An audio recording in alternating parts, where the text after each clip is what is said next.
Paula G. Voice, a.k.a. Lady Wisdom After Midnight. The value of the spoken word. Relationship ruin. 4-letter words. Both of them. They are 4-letter words, yet one of them can speak life and the other can speak the death of a relationship on any level. Texting seems to have become our main avenue of communication. Wow. For some reason, this is now seemingly the foundation of our communication. She's angry because she sent a text 2 minutes ago and he hasn't responded. He's angry because he sent her a text and envisioned a specific response. She has yet to respond or didn't respond as he envisioned. She sent a text and used autotype or the dictation. Well, she didn't proofread it before she hit send. What he got, it ain't what she said. He's mad. They're BFFs and they're having a disagreement. One sends the other a dissertation about why they're angry. Well, between the autotype, misinterpretation of what was actually typed in, and the emotion of just texting and maybe not necessarily making sense or completing sentences, the BFF receives something that sends him or her into orbit. Now they're angry. They're hurt. How many times do we stop to think about how incredibly unreliable, unpredictable, and insensitive texting can be in a relationship where direct conversation needs to occur? Relationships on all levels have ended or gone south unnecessarily because of a text message, misread or misunderstood, and in some instances, not received at all. Yes, we get angry because we sent a text and he or she didn't answer. The anger festers so much so that the next time we see the person, we explode. That person is left perplexed because they have no clue as to the problem. You see, somewhere out there in the transition, the message just plain didn't arrive on the person's phone. Technology, at the mercy of sometimes unreliable technology. That's where we are. The time period between a text message being sent and an actual conversation is vulnerable time. We carry around our misperceptions. We escalate our perceived scenarios. And by the time we actually speak to the person, we are cemented in our false narrative and we're not budging. We don't want to hear anything the other person has to say. Why? Because we have already decided why they didn't respond, and that's that. Have we considered that something happened? An accident, a lost phone? The person was at work and their phone was off? Yes. I know there are times when someone just plain ignores the messages. That's another conversation.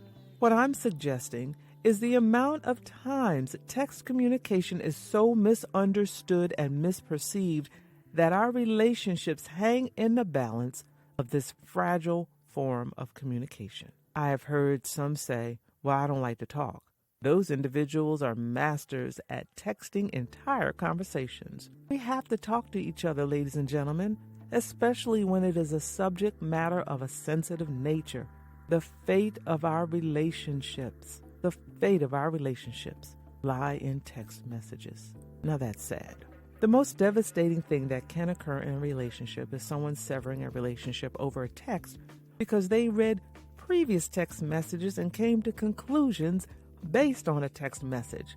No actual conversation occurred, which can oftentimes clarify misunderstandings and thus save a relationship. Human emotion is too important to leave to a text.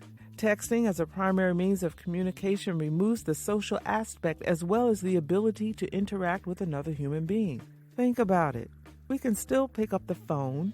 Yes, in the midst of a pandemic where social distancing has become the norm, we have lost our opportunity to interact in person. However, we can still talk on the phone or meet via video. I am so distressed by what I see as the deterioration of relationships on all levels because we have replaced talking to each other with texting each other. Is there a tone in texting? Are there vocal inflections so you get a sense of how the other person is feeling?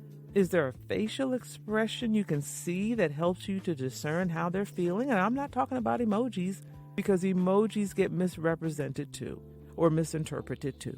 We project a whole set of emotions on a text reply, a set of emotions that may not even exist on the other end. Am I making sense to anyone? I fear for the value and foundation of our relationships. I've experienced the disintegration of a relationship on a variety of levels as the result of a text or series of text messages, void of any actual conversation. So I'm speaking from experience as well as observation. Our society has become so microwave, artificial, shallow, and obsessed with money and power. Our relationships are more important than ever. They are more important now than ever. So how do we maintain or salvage our relationships? Set some boundaries on what you will and won't text to each other. When emotional, breathe. Count to 10, then breathe and count to 10 again before you even consider picking up the phone to text a highly charged emotional response that could devastate a relationship. Sometimes we have given ourselves the opportunity to process. A cooler head will prevail. A small thing that could happen to avoid regrets later. Friends, family, lovers, BFFs, spouses, these relationships matter to us holistically. Let's invest the time to properly nurture them. Let's invest the time to give them the attention that they need. We have seen throughout a pandemic season that life is precious. Some of us have experienced the loss of loved ones on a variety of levels. Some of us wish we could have one more day with that person, one more day to love on them, one more day to talk to them. Talk, not text, talk. Pick up the phone, get on a video chat. Make it a priority to enrich your relationships with those that mean the most to you. Life is not promised. Would you want the last words communicated to be a text? It's just a thought. I'm Paula G. Voice. I'm a sagacious, independent lifestyle influencer. I'm embracing my own journey and sharing experiences along the way. I'm challenging dreamers to do the same by breathing life into their deferred dreams and living out the reality. It is never too late to embrace your journey and live your dreams. Visit Paula's blog at www.paulagvoice.com for the full journey. Paula G. Voice, a.k.a. Lady Wisdom After Midnight.